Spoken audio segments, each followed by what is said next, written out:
Okay, Tigers, I'm back.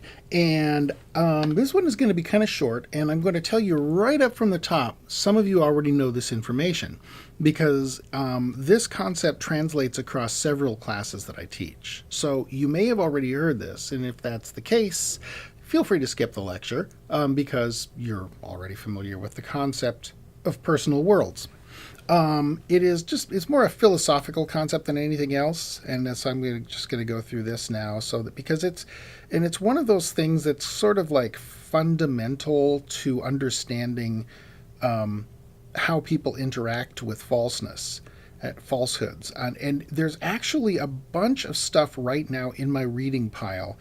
Some additional scholarship has been done on this concept, and some of it is scholarship that kind of that just eluded my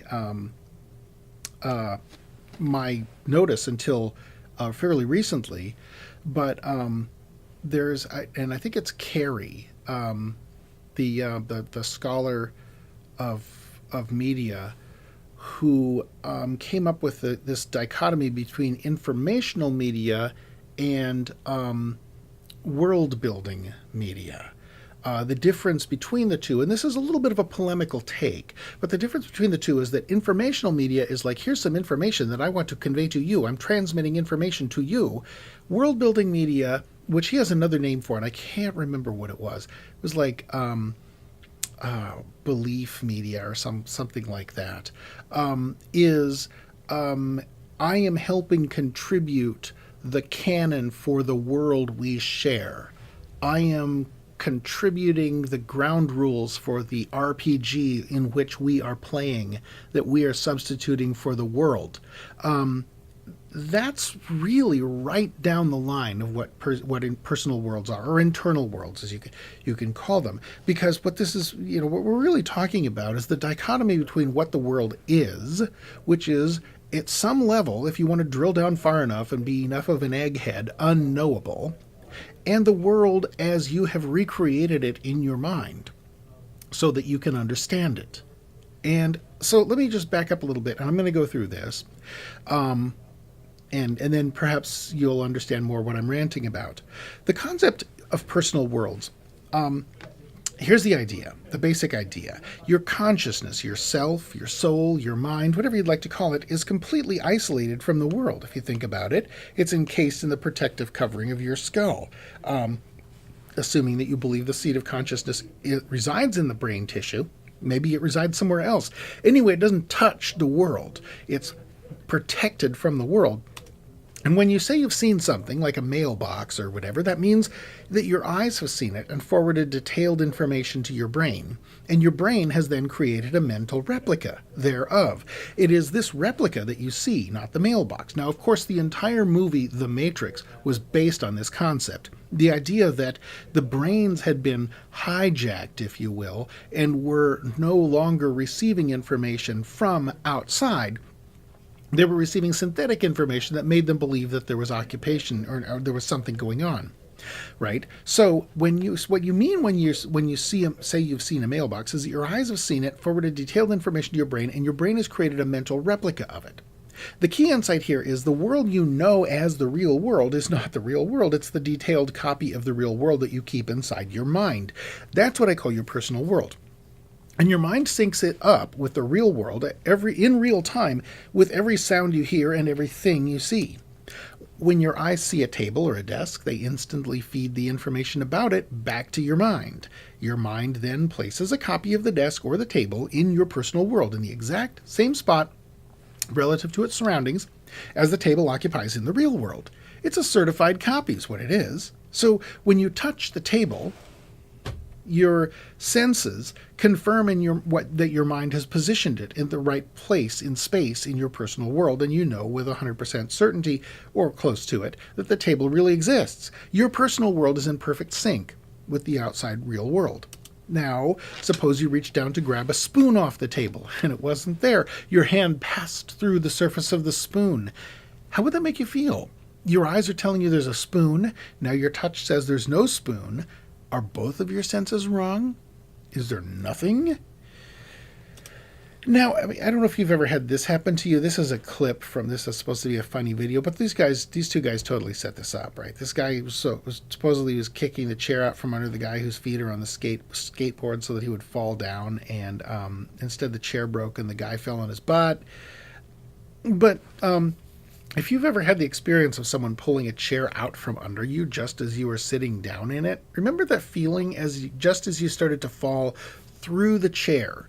Before the painful part, the feeling of sort of a terrifying disconnectedness, of your world for a second making no sense.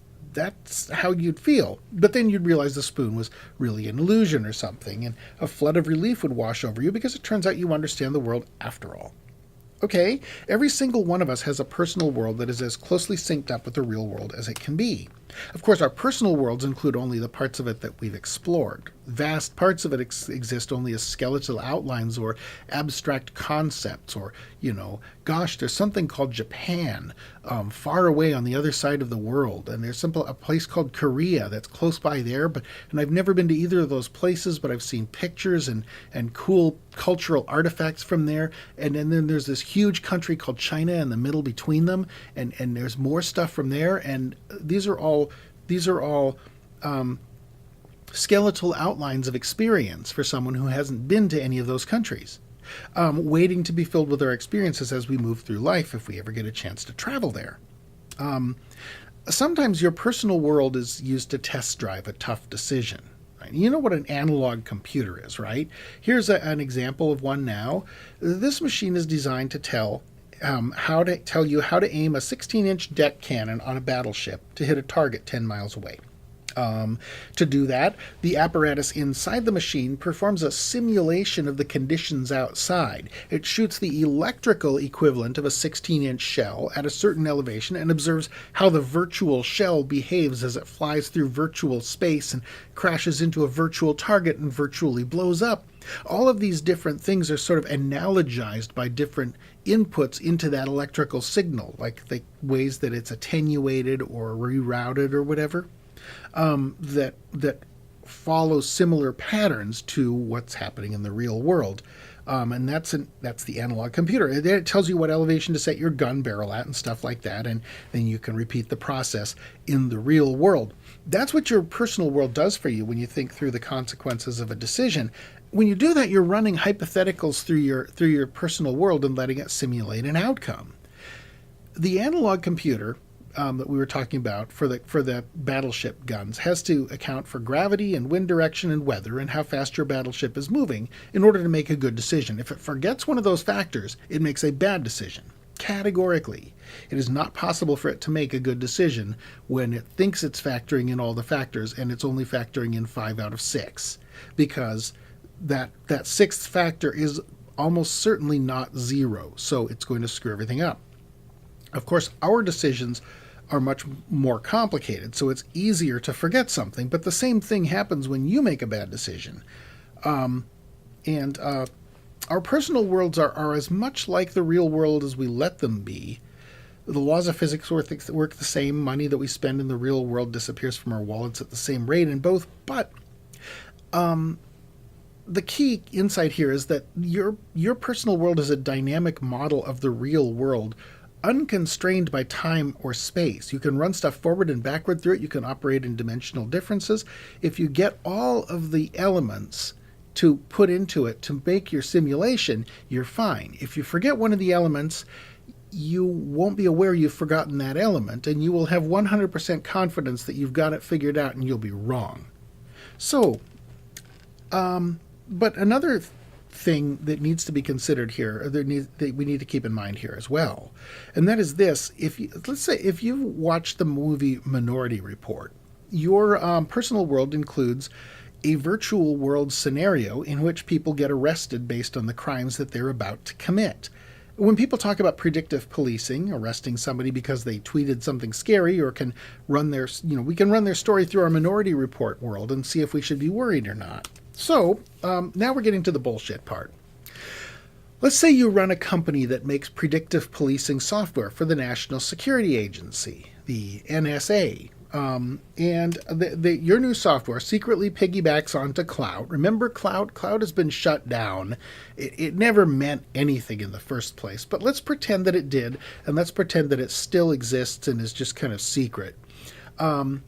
It piggybacks onto Cloud and aggregates all your Facebook, Twitter, Insta, Tumblr, and Pinterest posts, and then it applies a Myers-Briggs algorithm to figure out if you're the type who should be watched. Maybe put on a no-fly list or something. Great, so everything's going swimmingly until some Edward Snowden fucker shows up and ruins everything by telling people what you're doing. So now you have two choices. You can let the public read this report on your lovely business and judge for themselves by the light of their personal worlds whether your business is a good idea. But remember, most of them have seen the Minority Report, and those who haven't have probably read Franz Kafka. Chances are pretty good that they're going to be nervous about your plan to harvest all their data, apply opaque algorithms to it, and silently and secretly make changes that are going to impact their lives without their knowledge. So what you want to do is change their personal worlds in such a way that what you're doing is okay. The best way to do this is by inducing them to take in artificial information, incorporate it into their real world, and use it to base a new set of decisions and judgments. For instance, you can leverage the credibility of the government, such as it is, by proudly announcing that your software has resulted in at least 50 terrorist plots having been foiled.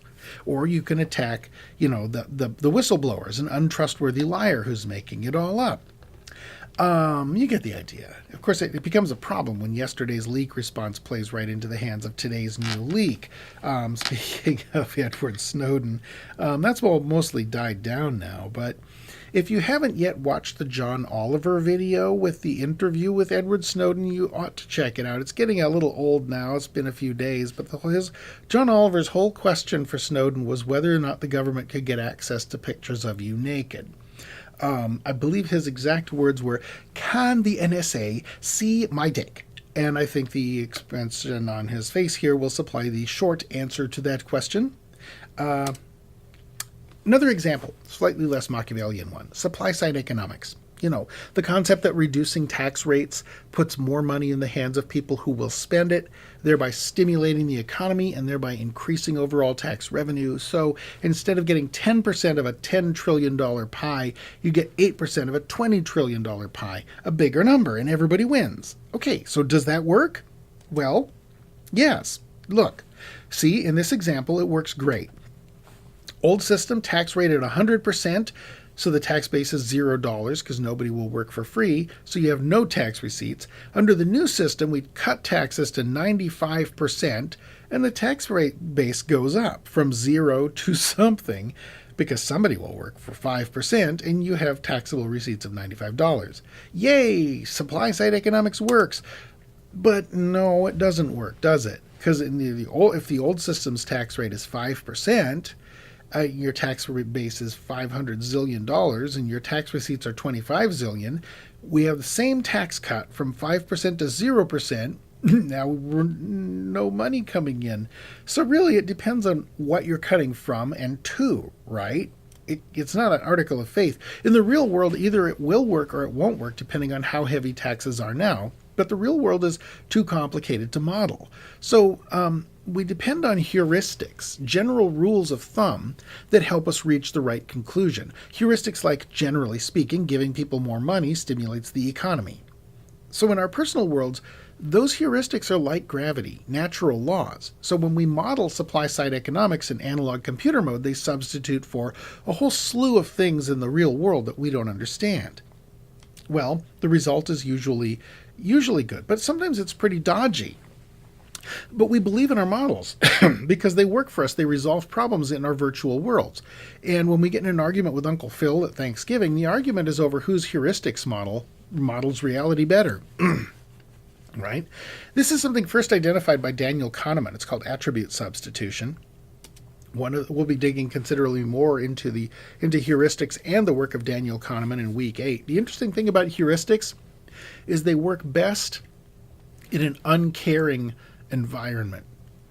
If the outside world doesn't care what you think and isn't watching you looking for patterns to exploit against you, heuristics work great.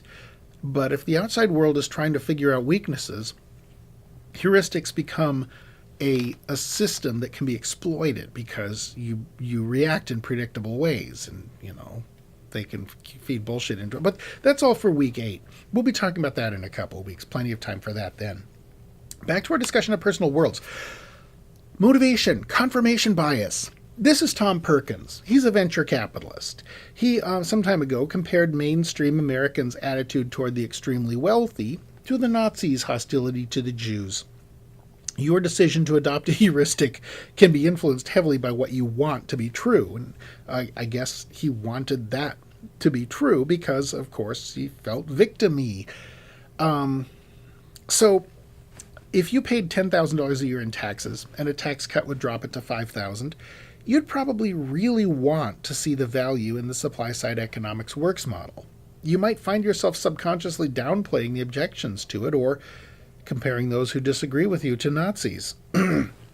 This is why, as a general rule, the wealthier people are, the more they believe supply-side economics is right for our country at any given time.